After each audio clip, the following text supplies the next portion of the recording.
0625 hours. The Strait of Hormuz. A fragile ceasefire signed just 8 days ago in front of the world was disintegrating in real time. Deep inside the IRGC's Coastal Operations Center on Keshim Island, a single launch command was whispered into a headset. 4 Shahed attack drones streaked low over the steel-gray swells toward the MV Ever Lovely, a Singapore-flagged cargo ship that had chosen the American-cleared corridor along the Omani coast. One drone punched through her hull. The world's most critical energy choke point was once again a war zone. Iran had just gambled everything on one strike, and they had no idea what was already circling above them in the dark. To understand the audacity of that decision, you have to understand what the IRGC believed they had achieved. In their eyes, the Strait of Hormuz is not international waters. It is Iranian sovereign leverage, a 33-kilometer pressure valve on the throat of the global economy. Since February, when Operation Epic Fury reshaped the military map of the Middle East, the IRGC had watched their air defense networks vaporized, their command bunkers cratered, and their proxy armies dismantled. But the strait remained. As long as Iran controlled the routing of tankers through those narrow waters, they held a card no airstrike could eliminate. The Memorandum of Understanding signed on June 17th gave them a lifeline: 60 days of negotiations, 60 days to rebuild. The Americans had agreed to a corridor Iran simply refused to accept, that the corridor wasn't theirs to approve. At 0718 hours, the USS Gravely, an Arleigh Burke-class destroyer operating in the eastern Gulf of Oman, received the strike report on the Ever Lovely.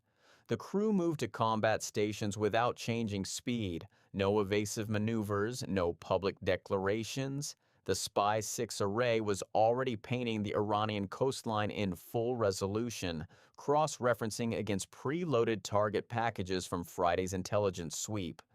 What Tehran didn't know was that every radar pulse they had emitted in the past 72 hours had been harvested.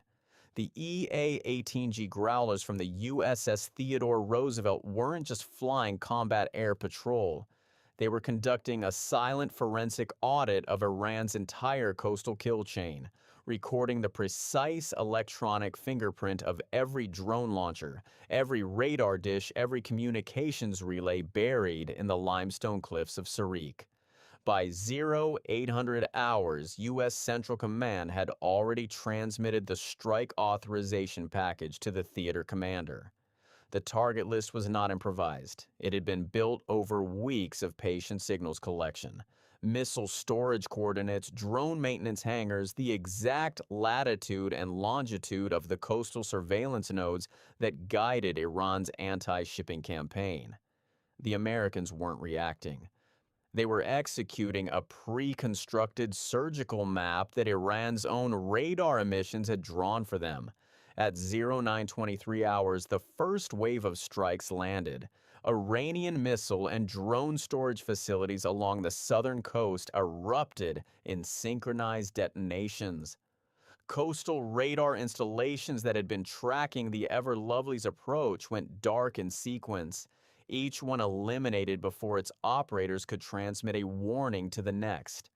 In Tehran, the IRGC's National Command Center watched their coastal sensor network wink out one node at a time, like a power grid failing across a city. They had fired one drone. The Americans erased 6 months of rebuilt infrastructure in 40 minutes, but Iran chose to answer.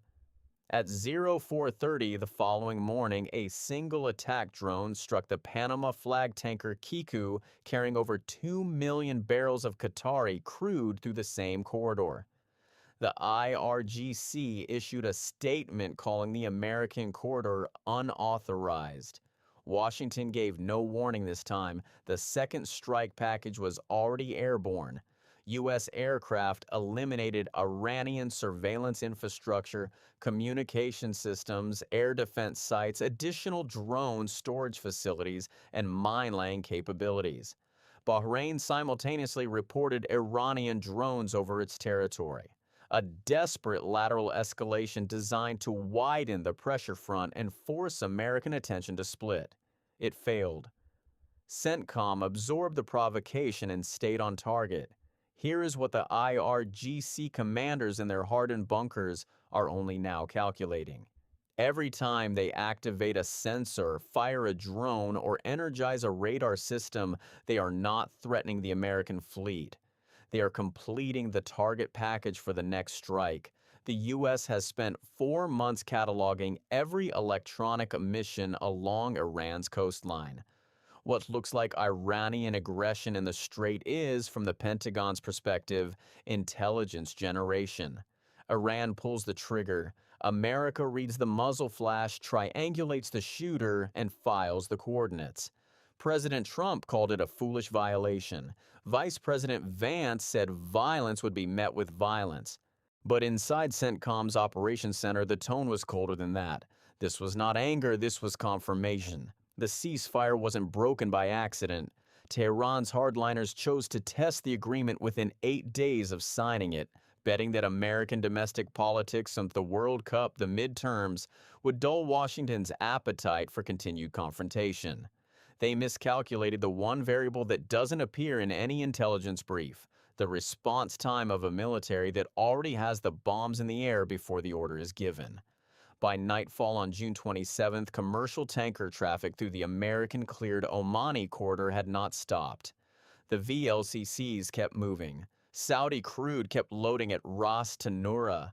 The world's oil markets barely flinched, because in the Strait of Hormuz, the side that controls the targeting data controls the strait, and Iran just spent 2 days proving they no longer know where their own radar dishes are. Do you believe Iran miscalculated the cost of that first drone? Comment 1 if you think the ceasefire is finished. Comment 2 if you think both sides will step back. The answer to that question determines whether the next 48 hours are negotiations or another wave of strikes in the dark. Hit like, subscribe, the board is still hot.